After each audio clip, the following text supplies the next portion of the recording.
Kiranya Engkau mengurapi setiap kami dengan firman-Mu supaya hidup kami yang penuh dengan kelemahan keterbatasan ini kembali disegarkan lagi dan lagi oleh firman.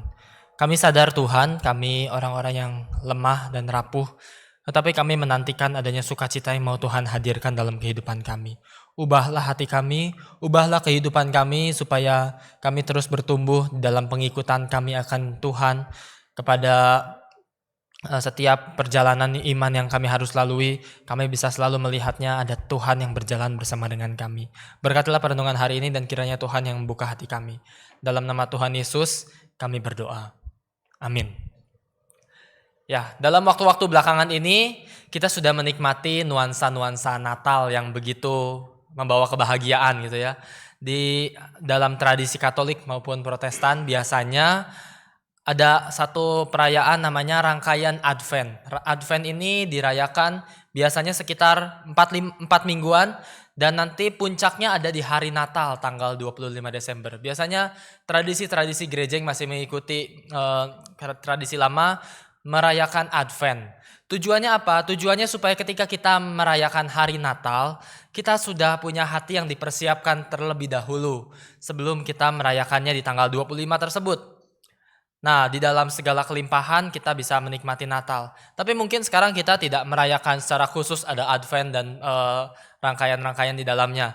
Tetapi dalam waktu ini juga, bukankah kita juga sudah mendengarkan banyak khotbah-khotbah, perenungan tentang Natal gitu ya. Lagu-lagu yang kita nyanyikan selama bulan Desember bukan tanpa alasan memang sudah dipersiapkan menuju Natal. Banyak lagu-lagu Natal yang sudah kita rayakan, juga dekorasi-dekorasi di sini minimal juga sudah ada nuansa Natalnya sejak awal bulan Desember. Tujuannya apa? Tentu dekorasi ini bukan cuma sekedar sayang kalau cuma dipasang tanggal 25 gitu ya. Memang ada tujuan untuk mempersiapkan hati kita sebelum kita memasuki momen Natal, karena kita perlu mempersiapkan diri memasuki sebuah perenungan yang begitu indah. Nah, di dalam momen Advent itu biasanya ada beberapa tema yang dibahas. Misalnya, minggu pertama bahas tentang kasih, minggu kedua nanti bahas tentang pengharapan, minggu ketiga tema sukacita, minggu keempat nanti bahas kedamaian, baru puncaknya kelahiran Yesus Kristus. Jadi memang ada tema-tema yang dibahas secara khusus. Nah, tapi kita tidak merayakan itu secara khusus, tapi hari ini saya mau membahas satu tema mengenai sukacita yang bisa kita nikmati di dalam momen Natal. Nah, tema sukacita ini saya berikan judul transformasi padang gurun. Bagaimana Allah menghadirkan sukacita di dalam kehidupan kita, Ia akan mentransformasi keadaan padang gurun kehidupan yang kita alami dan mengubahnya menjadi sesuatu yang indah. Mari kita membuka Alkitab kita. Mari kita membuka dari Yesaya pasal 35 ayat 1 sampai 10.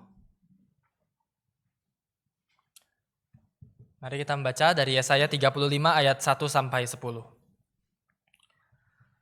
Saya akan bacakan ayat yang ganjil, Bapak Ibu Saudara sekalian bisa membaca ayat yang genap. Yesaya 35 ayat 1 sampai 10.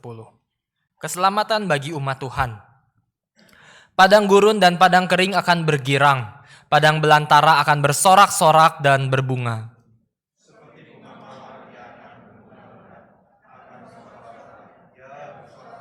Dan bersorak-sorai. Kemuliaan Libanon akan diberikan kepadanya.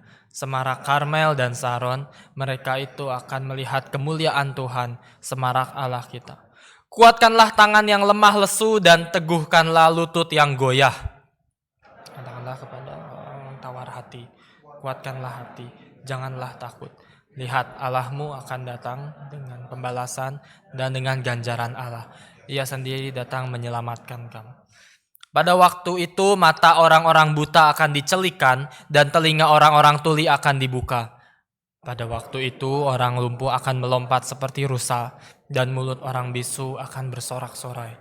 Sebab mata air memancar di padang gurun dan sungai di padang belantar. Tanah pasir yang hangat akan menjadi kolam dan tanah kersang menjadi sumber-sumber air. Di tempat serigala berbaring akan tumbuh tebu dan pandan. Di situ akan ada jalan raya yang akan disebutkan jalan kudus. Orang yang tidak tahir tidak akan melintasinya, dan orang-orang pandir tidak akan mengembara di atasnya. Di situ tidak akan ada singa, binatang buas tidak akan menjalaninya dan tidak akan terdapat di sana. Orang-orang yang diselamatkan akan berjalan di situ. Dan orang-orang yang dibebaskan Tuhan akan pulang dan masuk ke Sion dengan sorak-sorai. Sedang sukacita abadi meliputi mereka. Kegirangan dan sukacita akan memenuhi mereka. Kedukaan dan keluh kesah akan menjauh. Ya, sampai di sini pembacaan firman Tuhan. Hari ini kita akan melihat bagaimana Allah menghadirkan sukacita di dalam kehidupan kita ketika kita mau berefleksi dari sudut pandang orang-orang yang pada waktu itu di dalam kitab Yesaya pasal 35 menantikan suatu pemulihan daripada Tuhan. Keselamatan bagi umat Tuhan. Ini menggambarkan, dimulai dengan sebuah gambaran padang gurun yang akan diubah menjadi taman yang indah. Maka kita akan melihat bagaimana Allah menghadirkan sukacita dalam kehidupan kita. Ia mengubah padang gurun menjadi sebuah taman. Apa maksudnya? Bapak Ibu, ketika melihat padang gurun dan taman, ini dua kontras yang begitu berbeda jauh. Perbedaan ini akan membuat mungkin kalau kita merasakan secara langsung dari padang gurun tiba-tiba datang di taman, akan ada satu hal yang sangat kontras ketika kita alami keadaan seperti itu. Padang gurun begitu panas, begitu gersang, tidak ada air. Tetapi kita bayangkan taman adalah gambaran yang begitu indah, sejuk, dan banyak hal indah di dalamnya. Beberapa waktu lalu saya mengalami berbagai pergolakan juga ketika menjalani pelayanan. Jadi kalau Bapak Ibu tahu bulan Oktober lalu saya masih ada di Jakarta menjalani beberapa pelayanan. Di situ ada momen-momen ketika Oktober dimulai dengan acara KIN yang mungkin Bapak Ibu tahu. KIN setelah selesai, begitu beres 1 minggu saya mulai menjalani praktek pelayanan saya di GRI Pusat. Baru 1 minggu itu adalah tempat baru karena sebelumnya saya berasal pelayanan dari GRI Pondok Indah. Jadi tiba-tiba saya dipindah ke pusat, mulai beradaptasi lagi dengan situasi yang baru. Baru 1 minggu efektif berjalan, tiba-tiba ada pendeta menghubungi saya. Ya Johannes, baru diumumkan tadi kamu nanti minggu depan ikut trip Pak Tong ke Korea ya. Wah, di situ langsung ada pergolakan lagi. Ini apa lagi nih? Baru 1 minggu jalan sudah mau dipindah ke Korea lagi untuk ikut trip Pak Tong beberapa hari.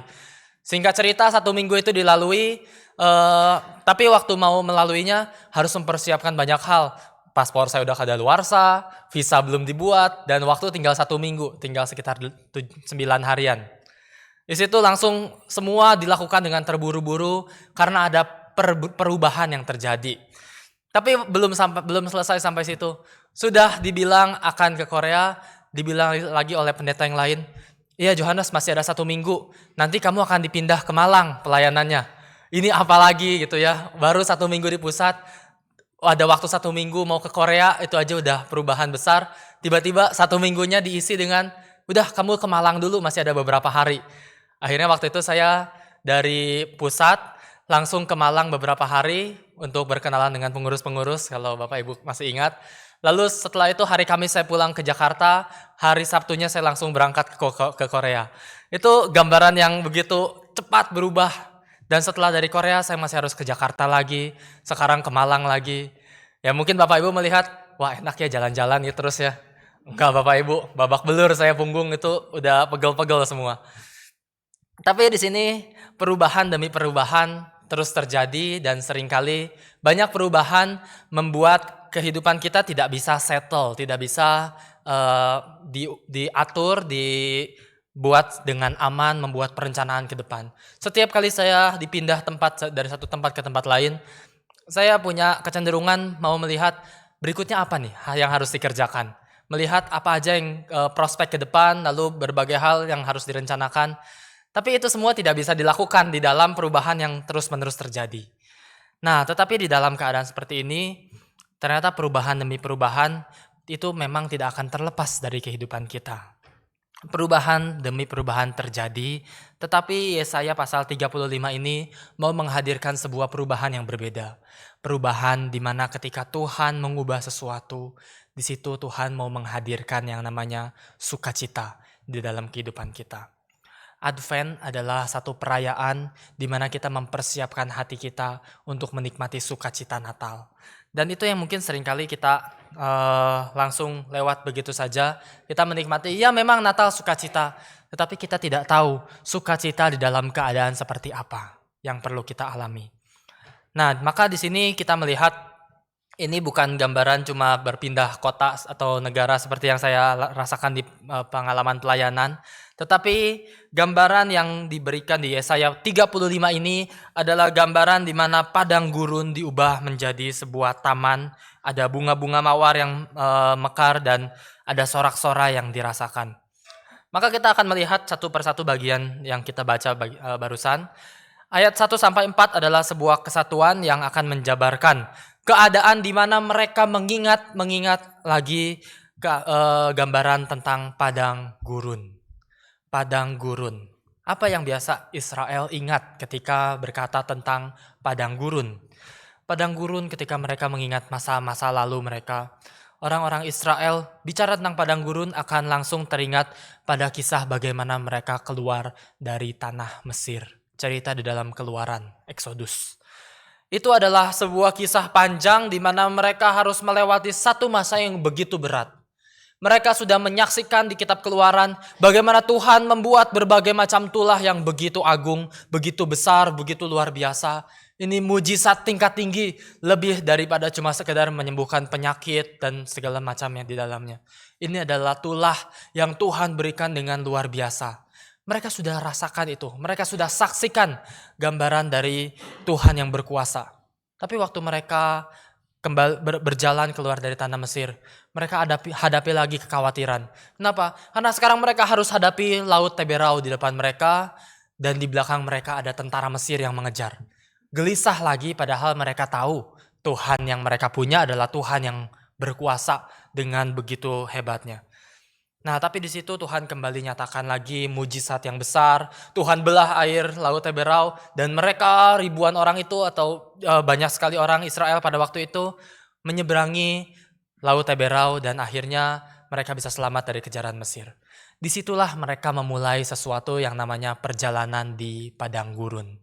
Perjalanan di padang gurun adalah perjalanan yang dibuka dengan kisah yang sangat heroik, kisah yang sangat luar biasa, dan mereka berarti bukan orang-orang yang kekurangan pengalaman melihat mujizat Tuhan. Mereka orang-orang yang sudah melihat banyak kehebatan karya Tuhan.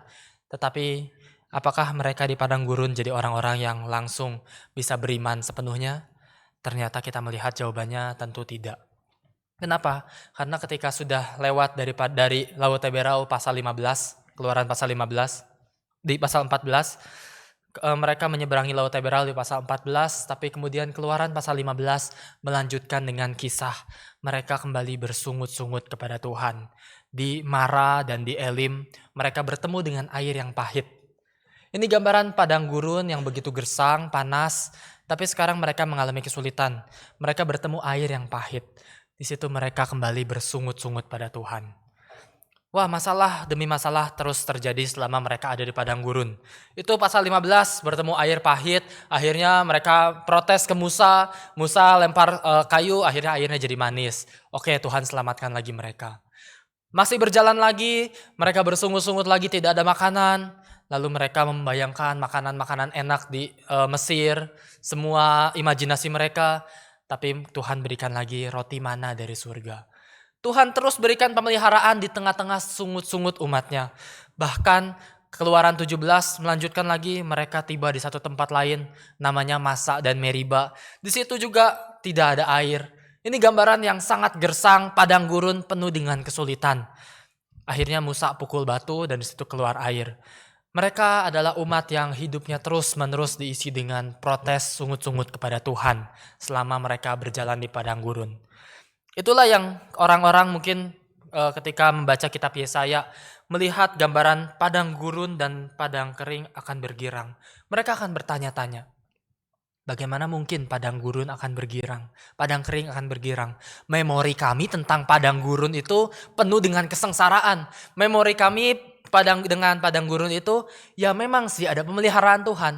Tetapi ini bukan hal mudah untuk dilalui oleh bangsa Israel. Nah, tetapi akhirnya mereka sadar bahwa ketika mereka melihat Padang gurun dan padang kering akan bergirang. Di situ mereka sadar. Justru di dalam keadaan yang penuh dengan ketidaksempurnaan, kekeringan, kurang air, air pahit, tidak ada makanan, disitulah mereka menikmati pertolongan Tuhan dan kemuliaan Tuhan. Keluaran 15 sampai 17, Bapak Ibu nanti bisa lihat menjadi gambaran bagaimana Tuhan menyatakan pertolongan dan kemuliaannya. Inilah gambaran yang mau Yesaya hadirkan di dalam pasal 35 ini. Padang gurun adalah gambaran di mana keadaan paling sulit, paling tidak ideal dalam kehidupan umat Israel adalah tempat di mana justru mereka menikmati pertolongan Tuhan. Itulah namanya sukacita, Bapak Ibu. Sekarang kita melihat dalam kehidupan kita juga banyak keadaan-keadaan yang mungkin kita sulit untuk lewati hari ini. Tetapi kita diajak untuk bersama-sama melihat seperti bangsa Israel melihat pada waktu itu. Situasi mereka juga bukan sudah keluar dari semua permasalahan. Situasi mereka juga masih banyak kesulitan. Tetapi mereka sadar, diingatkan lagi bahwa di dalam kesulitan itu justru pertolongan Tuhan bisa semakin menjadi nyata. Maka kita akan bertanya, kalau begitu, apa maksudnya Tuhan mengubah padang gurun menjadi taman? Sekarang kita sudah lihat gambaran latar belakangnya. Padang gurun itu membawa memori mereka pada memori nenek moyang mereka ketika berkelana 40 tahun di padang gurun. Tapi sekarang apa maksud Tuhan mengubah padang gurun menjadi taman? Kita perlu memahami konteksnya dulu di mana Yesaya hidup. Pasal 35 ini tentu tidak berdiri sendiri. Karena sekarang kita harus sadar dulu, Yesaya ketika menuliskan bagian ini, dia ada di dalam keadaan yang seperti apa. Yesaya 1 ayat 1 menjelaskan, Yesaya adalah seorang nabi yang hidup di bawah pemerintahan 4 raja yang sangat terkenal pada waktu itu. Di ayat 1, Yesaya 1 ayat 1 dijelaskan, ia hidup di bawah pemerintahan Raja Uzia, Yotam, Ahaz, dan Hizkia. Uzia, Yotam, Ahaz, dan Hizkia. Jadi Yesaya ini punya pemerintahan yang begitu melihat raja demi raja berganti, pemerintahan demi pemerintahan berganti. Tapi sekarang apa yang mau Yesaya sampaikan ketika dia menuliskan bagian ini? Bapak Ibu, Yehuda waktu itu sebuah bangsa yang kecil. Tetapi Yehuda punya lokasi yang sangat strategis gitu ya. Bangsanya kecil tetapi tempatnya sangat strategis di dalam zamannya karena mereka punya tempat yang sangat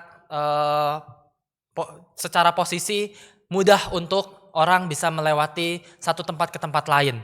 Jadi lokasi Israel memang sangat menguntungkan pada waktu itu.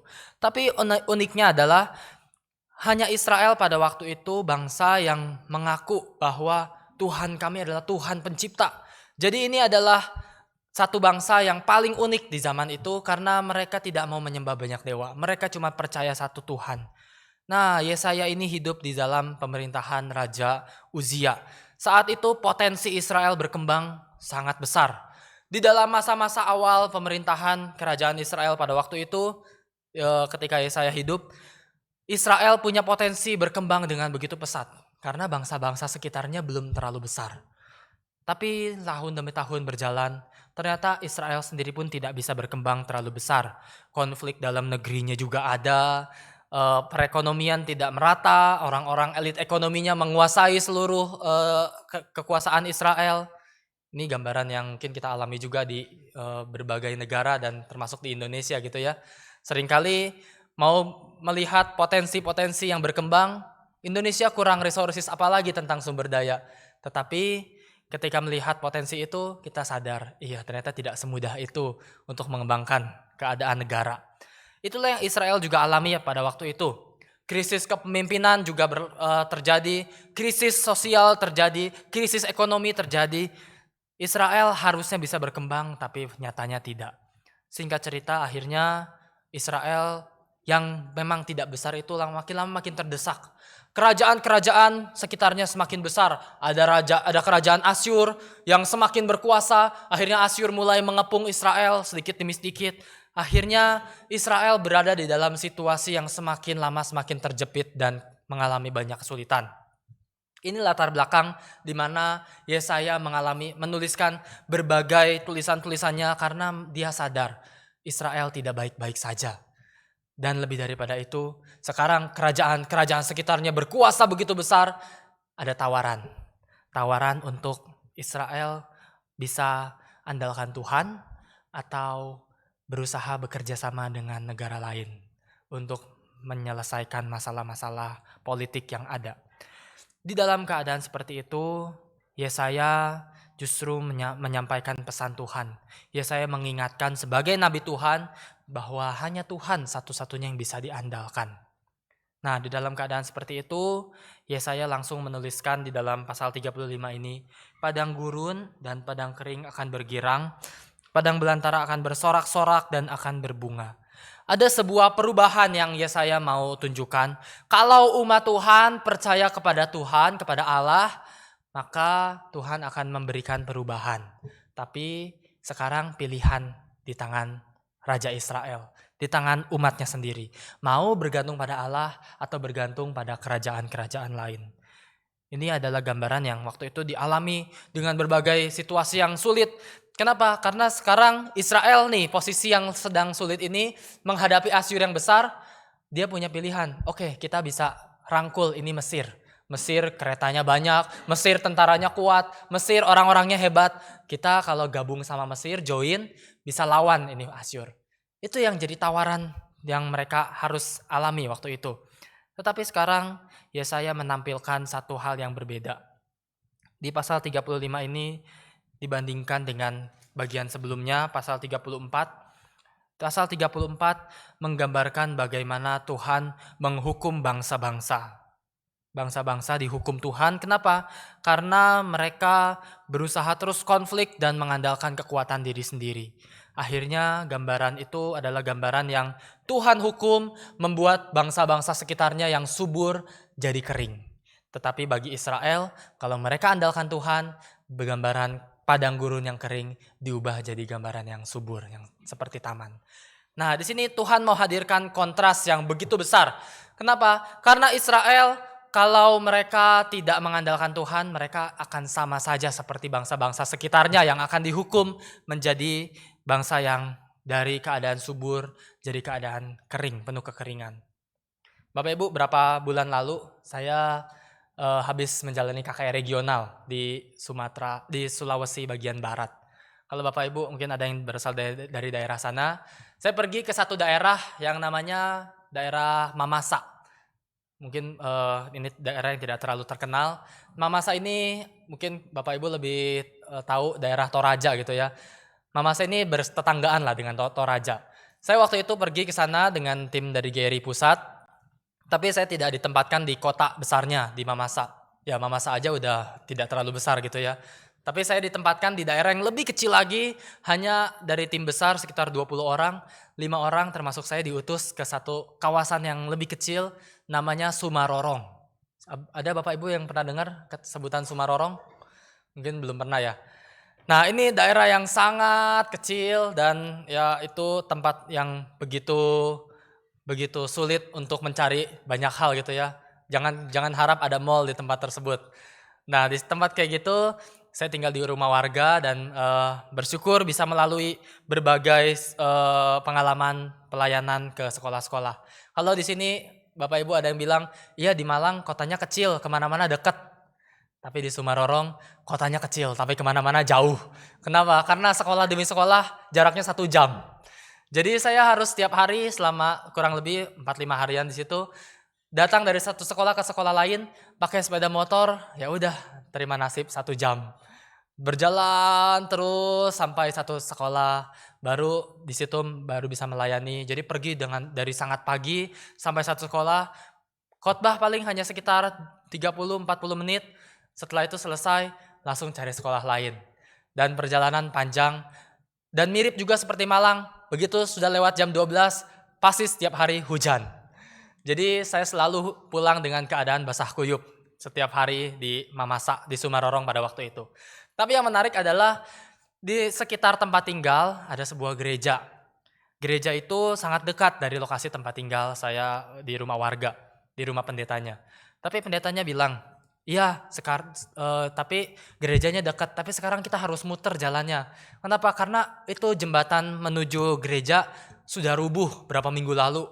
Wah, saya kaget, saya takut juga karena saya lulusan teknik sipil, takut suruh benerin gitu kan.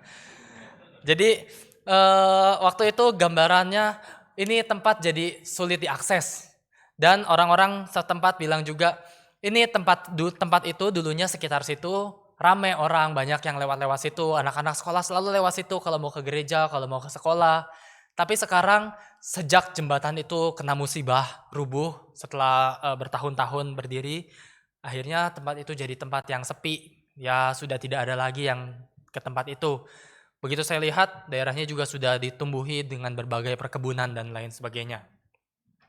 Nah, di situ gambaran yang saya kemudian refleksikan ketika mempersiapkan firman Tuhan hari ini, melihat iya musibah yang terjadi, musibah kecil saja jembatan rubuh langsung mengubah situasi dengan begitu drastisnya. Dari sebuah tempat yang dilalui jadi tempat akses semua orang pada waktu itu, sekarang semua kesulitan dan harus melewati jalan yang memutar cukup jauh.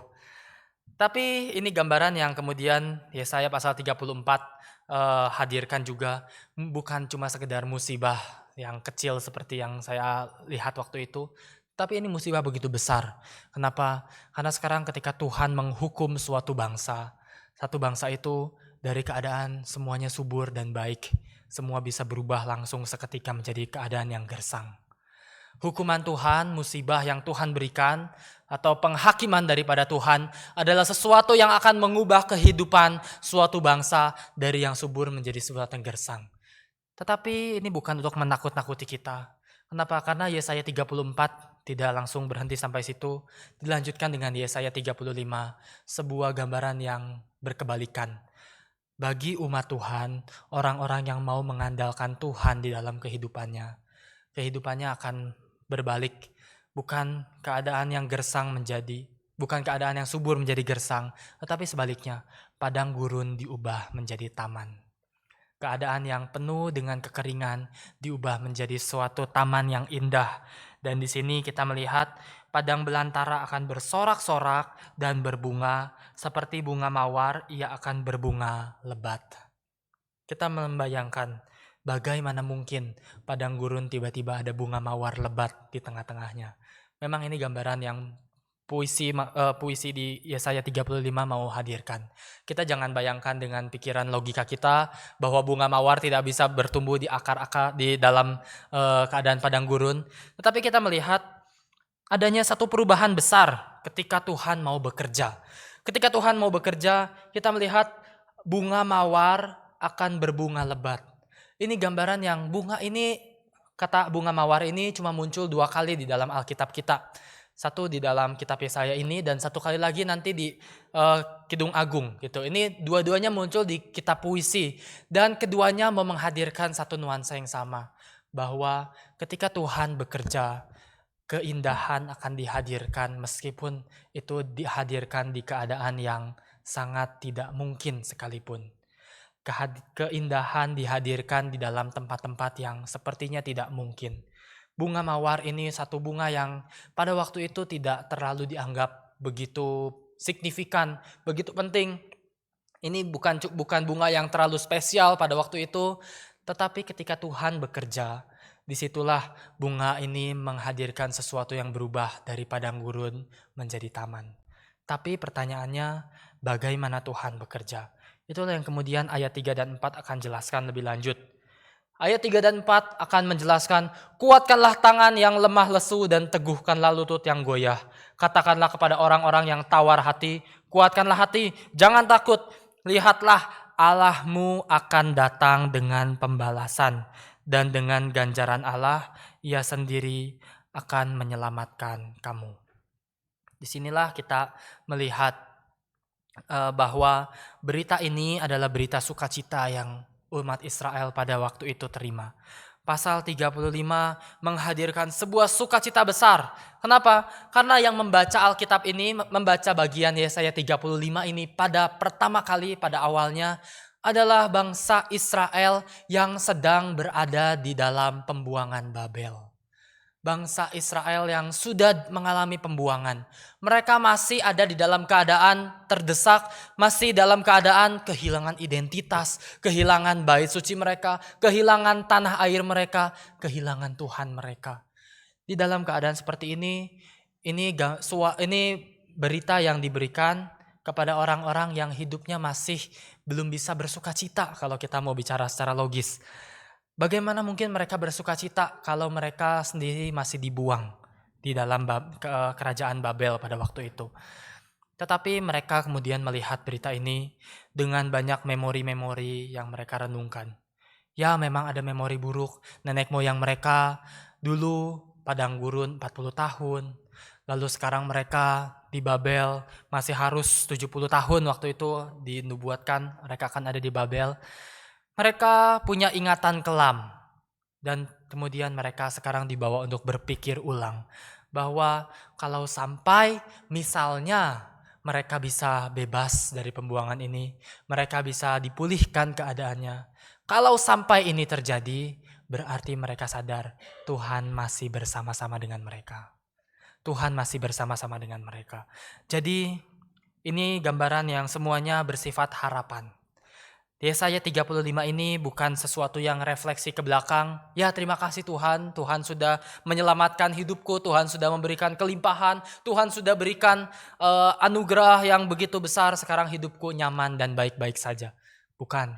Tetapi Yesaya 35 ini adalah sebuah harapan di tengah-tengah keadaan yang masih penuh pergumulan, kekhawatiran, dan tidak tahu akan hari depan. Maka kita belajar bahwa mereka melihat berjalan bersama dengan Allah itu adalah berjalan bersama dengan harapan Tuhan akan bekerja. Berjalan bersama dengan Allah, bagaimana mereka melihat Tuhan akan menghadirkan sukacita meskipun saat ini mereka masih mengalami banyak musibah-musibah dan keadaan yang sulit yang harus dijalani. Hari ini manusia terus berpikir bagaimana mencari sukacita di dalam kehidupannya masing-masing. Bagaimana kita bisa melihat hidup ini dengan penuh sukacita. Banyak tawaran-tawaran yang dunia hadirkan. Bagi orang-orang yang mungkin melihat kemajuan ilmu pengetahuan dan teknologi, bagaimana abad 18, 19, 20 menghadirkan suasana yang begitu maju dengan berbagai progres di tengah dunia, ilmu pengetahuan, inovasi, semua berkembang di abad-abad itu. Semua penemuan-penemuan begitu hebat, agung, luar biasa. Kita bisa melihat abad-abad itu revolusi industri berkembang dengan pesat, kemajuan ekonomi, pertambahan populasi manusia pesat sekali di abad-abad tersebut. Tapi kemudian kita melihat ujung dari kemajuan teknologi itu apa? Semua perkembangan kebudayaan, semua kehebatan manusia, akhirnya ujungnya apa? Abad 1920 menunjukkan akhirnya hanya berujung pada Perang Dunia Pertama dan Perang Dunia Kedua. Semua kemajuan yang manusia upayakan, ujungnya ternyata malah membuat manusia semakin jahat. Awalnya mereka pikir, ya sukacita itu kalau kita bisa memajukan dunia. Tapi ternyata ini bukan sukacita sejati. Atau mungkin ada orang-orang yang saat ini berpikir di tengah-tengah komunitas orang-orang muda melihat dunia dengan penuh kekecewaan. Akhirnya melihat dunia, ya sudah jalani saja. Kita bersikap seperti orang stoik yang tidak perlu terlalu mengambil hati terhadap musibah-musibah kehidupan kita. Yang penting jalan aja, semua lewat, berlalu, job desk demi job desk selesai dan akhirnya just do it, semua selesai. Kita lewati tahun demi tahun. Tahun ini Natal 2025 selesai. Nanti 2026 tidak perlu ada drive terlalu besar. Tiba-tiba sudah Natal lagi 2026. Natal 2027. Gak sadar ternyata loh sudah mendekati kepala 3 usia kita gitu ya. Atau kepala 4. Nah ini gambaran yang dunia juga hadirkan tentang pengharapan dan sukacita. Mencari sukacita dengan cara apa? Ketika melihat dunia sulit untuk menemukan sukacita, ya sudah tidak usah terlalu banyak berharap. Ya sudah lalui saja hari demi hari. Tetapi bukan ini yang Alkitab mau hadirkan. Beberapa waktu terakhir ini saya banyak bolak-balik Jakarta, Malang gitu ya. Lalu di bandara, saya sering lewat Bandara Halim. Di bandara itu di gate-nya saat menunggu, ada toko buku Periplus. Nah, di situ karena, sambil menunggu gitu, biasa anak STT kan sukanya baca buku gitu ya, nggak bercanda Bapak Ibu, nggak semua seperti itu. Jadi, ketika melihat toko buku, saya yang sudah biasa sering di perpus bertahun-tahun, perpustakaan, jadi langsung refleks mendekati toko buku itu. Lalu lihat-lihat toko-toko, buku-buku yang dijual, lihat-lihat yang bestseller semua. Terus ternyata ada satu buku, bukan hanya satu gitu, ada beberapa buku yang dijual tentang filsafat Jepang. Dan di situ saya melihat ada satu konsep yang mereka sangat promosikan yang kita mungkin pernah dengar dengan sebutan Ikigai. Ada yang pernah dengar Bapak Ibu? Ikigai. Ikigai itu adalah konsep yang dikembangkan di filsafat Jepang mengenai alasan untuk hidup atau mencari makna hidup. Ikigai.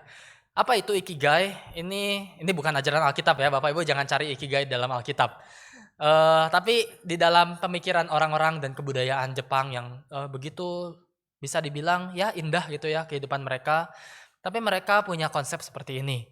Mereka berusaha menyeimbangkan apa yang kamu sukai, apa yang kamu mahir untuk kerjakan, apa yang bisa menghasilkan penghasilan untukmu, dan apa yang dunia butuhkan. Nah, ini 4 hal yang kemudian, mereka harus seimbangkan supaya melalui keseimbangan ini mereka menemukan satu titik temu. Kalau bikin diagram Venn gitu ya, ini Bapak Ibu kalau melihat di dalam ini nanti Bapak Ibu bisa cek sendiri. Ini gambaran tentang Ikigai, jadi ada diagram-diagram, lingkaran-lingkaran, dan mereka berusaha mencari titik irisannya yang paling tengah itu apa? Itu adalah kehidupan paling ideal yang mereka rasakan. Bapak Ibu bisa cari gambarnya sendiri di internet. Menyeimbangkan apa yang kamu sukai, apa yang kamu mahir, apa yang bisa menghasilkan pendapatan, dan apa yang dunia butuhkan. Kalau yang kamu suka digabungkan dengan apa yang kamu mahir gitu, misalnya kerjakan, kita suka dan kita ahli kerjakannya, itu namanya orang Jepang bilang itu namanya passion. Itu namanya bisa jadi sesuatu yang kita akan nikmati dalam kita mengerjakannya. Tapi kalau passion ini mungkin belum tentu menghasilkan uang, belum tentu dunia butuhkan. Maka ada bidang lain yang mereka kembangkan. Kalau kamu mahir dan kamu dibayar untuk melakukan itu namanya profesi, pekerjaan. Ya Bapak Ibu bisa mulai bayangkan ya, kalau kita dibayar dan kita mahir kerjakannya, itu namanya profesi. Tapi kalau kita cuma suka dan kita mahir, itu passion namanya. Belum tentu dibayar, belum tentu dunia butuhkan. Nah nanti dua ini profesi sama passion ada irisannya lagi sendiri. Jadi nanti banyak pertemuan-pertemuan itu ada kehidupan di mana mereka mungkin bisa merasa ya hidupnya penuh. Tetapi dunia belum tentu butuh apa yang mereka lakukan.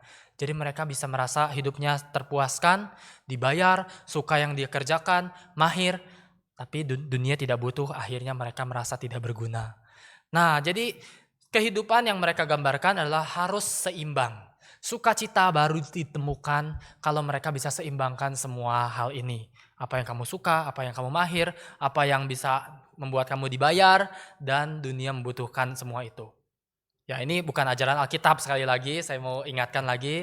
Tapi kita bisa belajar juga bagaimana mereka menyeimbangkan kehidupan, bagaimana mereka mengevaluasi cara mereka hidup dan sebagainya. Ini pembelajaran secara umum yang juga punya banyak irisan-irisannya dengan apa yang Alkitab ajarkan gitu ya. Misalnya mencari panggilan, melakukan semua demi Tuhan dengan excellent dan sebagainya.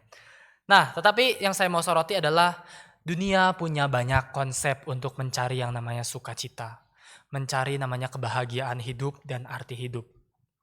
Tetapi bagi orang Israel pada waktu itu, mereka bukan disuruh untuk menyeimbangkan hidup, bukan disuruh untuk nggak perlu berharap terlalu tinggi. Mereka bukan disuruh untuk melakukan seperti itu. Tetapi satu hal yang Tuhan terus dorong kepada mereka, ayat 3 dan 4. Kuatkanlah tangan yang lemah lesu, teguhkanlah lutut yang goyah, katakanlah kepada orang-orang yang tawar hati, kuatkanlah hati, janganlah takut. Kenapa? Bukan karena mereka harus seimbangkan hidup mereka dengan lebih bijaksana, bukan.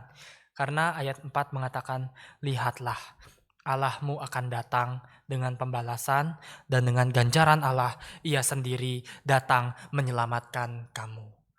Sukacita sejati baru ditemukan di dalam Allah yang datang ke dalam kehidupan kita. Itulah yang namanya sukacita. Mungkin kita bisa belajar dari dunia, dari prinsip-prinsip dunia, bagaimana mengevaluasi kehidupan. Tetapi semua ini tidak akan menghadirkan sukacita yang sejati. Kenapa? Karena di dalam kita menjalaninya pasti akan ada kekurangan, kelemahan, akan ada namanya jatuh bangun dan segala sesuatu tidak bisa kita lakukan dengan sempurna. Kalau Bapak Ibu tadi lihat diagram-diagram seperti itu, diagram Venn, mungkin yang masih mahasiswa lebih relate-nya dengan kehidupan dengan tiga bidang gitu ya. Yang masih mahasiswa mungkin mikir, ya kehidupan manusia cuma bisa pilih antara nilai bagus, sosial bagus, atau tidur cukup gitu kan biasanya ya. Nilai bagus, sosial bagus, atau tidur cukup. Cuma bisa pilih dari dua itu, tinggal pilih mau yang mana. Kalau bisa tiga-tiganya itu kayaknya bukan manusia deh gitu ya mikirnya.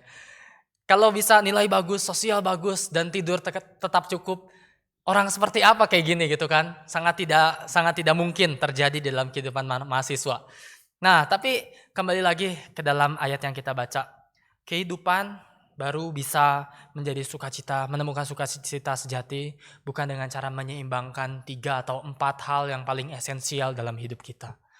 Bukan dengan upaya kita sendiri, tetapi dengan Allah yang hadir di dalam dunia.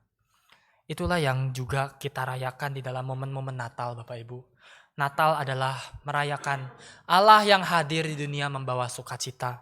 Dan kita melihat gambaran-gambaran ini adalah yang harus kita persiapkan menantikan momen Natal. Tetapi ayat-ayat berikutnya akan membuat kita bertanya-tanya, Tuhan, tapi mau sampai kapan? Kita ada di tengah dunia yang masih tidak sempurna. Dan kita bertanya-tanya, apakah betul Tuhan akan hadirkan sukacita dalam kehidupan saya, dalam kehidupan yang penuh pergolakan ini? Kalau Bapak Ibu mulai bertanya-tanya, apakah betul inikah sukacita yang Tuhan mau hadirkan? Tenang saja, Bapak Ibu tidak berjalan sendiri. Kita mungkin bertanya, kalau memang seperti ini padang gurun jadi taman bunga, indah sekali memang.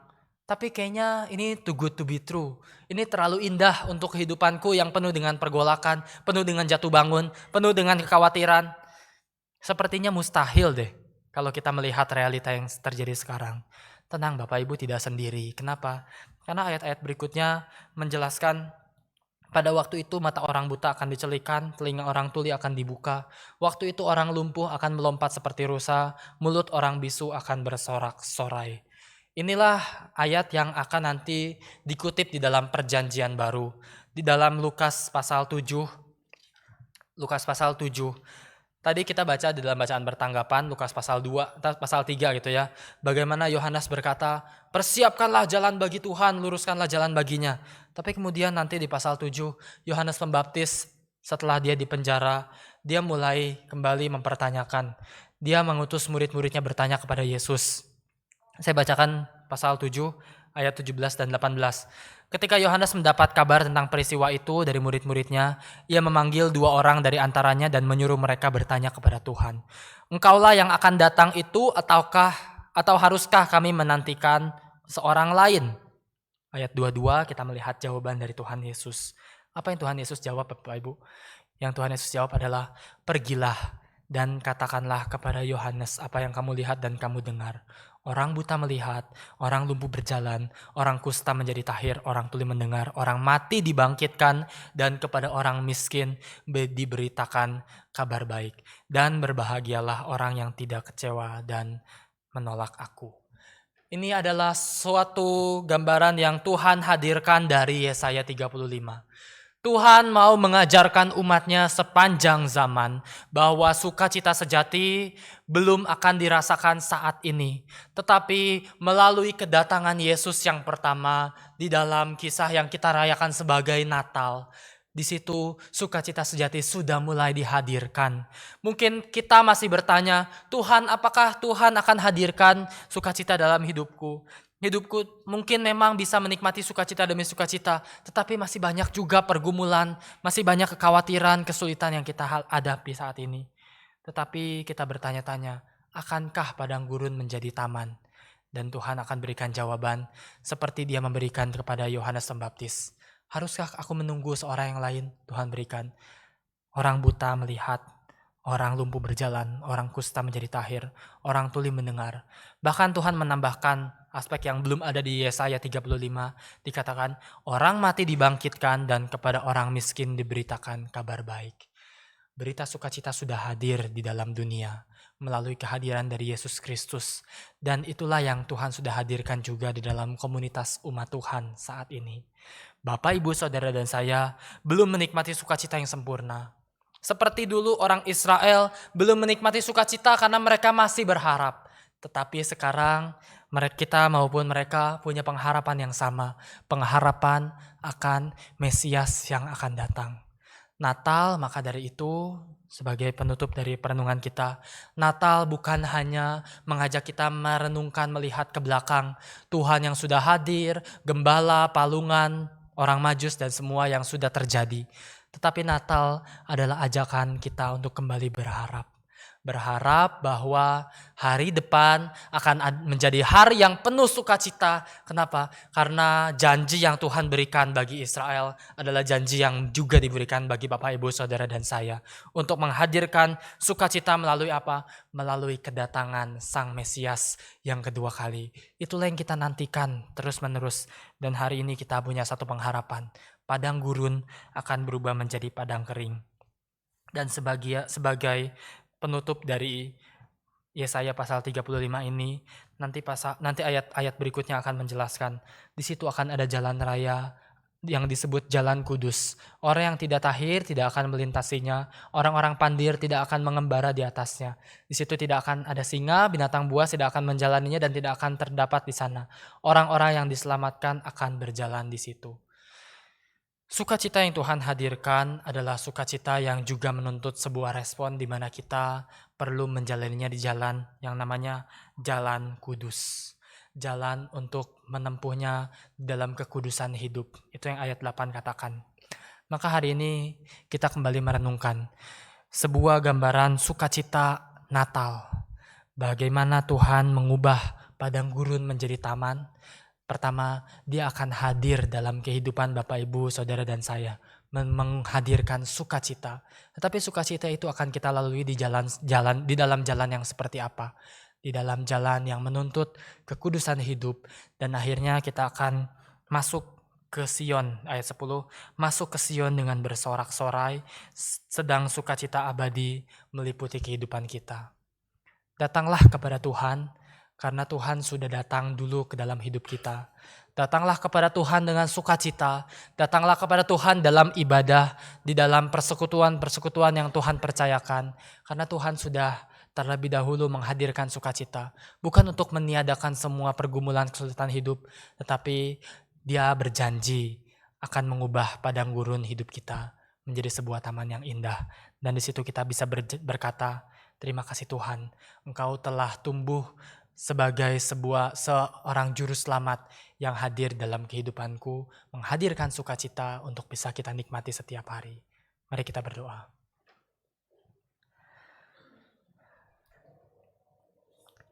Kami bersyukur karena kami punya Allah yang menghadirkan sukacita, bukan menuntut kami harus berjuang terlebih dahulu dengan menyeimbangkan kehidupan kami, dengan berusaha sekuat kami untuk mengupayakan di tengah dunia ini apa yang bisa kami perjuangkan terlebih dahulu. Tetapi Engkau menghadirkan sukacita karena Engkau terlebih dahulu datang ke dalam dunia.